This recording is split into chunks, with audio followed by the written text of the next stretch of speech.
Hello and welcome everyone. My name is Rob Simonds and I'm the former principal second violinist of the Rochester Philharmonic. And I'm going to talk to you today about how to be successful in an orchestra audition. And notice I didn't say how to win an orchestra audition because that is in the hands of the committee. Your job is to be successful and to play your best. So as a string player, in your auditioning for an orchestra, you're going to have a stand partner. I want you to prepare and play to be the stand partner that you would like to have. So what does that mean? It means that you have to be consistent across all your excerpts.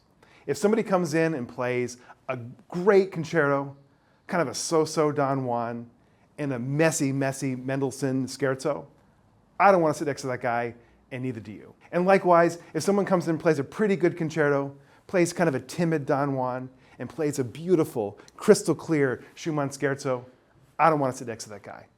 I want to sit next to someone that can play all the excerpts. You want to be an orchestra player. That means you're responsible for 400 or so years of music and all the styles contained within. So next is to understand why each excerpt is on the list. Do you like the music? Do you love the music? It doesn't matter.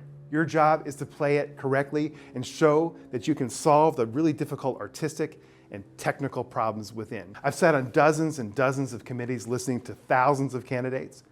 And 97 people out of 100 make the same mistakes and struggle with the same things. It's your job to solve those problems. Put your excerpts under a microscope. Use technology, record yourself, play your recordings back at half speed. Play around with metronomes coming in and out. See where your tendencies are. Really understand every part of that excerpt and how you can repeatably play those excerpts perfectly under stress and under difficult conditions. Just the way you're playing Bach and Paganini every day, hopefully, even if you're not going to perform those in the coming weeks, your excerpts should be a part of your practice routine every day. But when that audition gets on the calendar, when you know in 2 or 3 months I'm going to have to fly across the country and play for XYZ orchestra, I want you to practice like crazy on these excerpts. Pull them apart again. Look for everything that you can do to clean them up. But here's where it gets really interesting and it gets hard. In the last 2 or 3 weeks before your audition, I want you to run the list 3 times a day. Now, I don't care if the list takes you 15 minutes to play or 2 hours. You need to be able to play the list under the harshest circumstances. That means you need to be able to have the stamina to play the whole thing down in any order. So what I recommend is waking up, warming up, just the way you would the day of the audition. Do your little practicing, check your hard spots, check those challenging spots. Run the list top to bottom with the recording going in random order. When you're done, listen to the recording.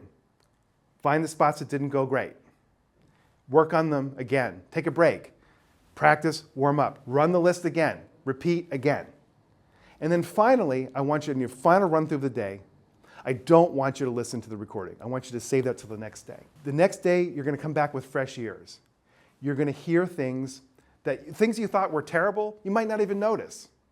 Things that you didn't hear, you're going to hear for the first time. The goal of this exercise, like I said, is to build stamina, but it's to surface every problem you're ever going to have in these excerpts, that you can anticipate and avoid whatever tough spots there are. Your goal is to play a beautifully consistent audition from top to bottom with every excerpt is as strong as the last one, and you can play them in any order at any time. You know how to start them, you know where to get your tempo from, and you know what's coming, and you're not going to be surprised by anything, and that's how you will be successful at an orchestra audition.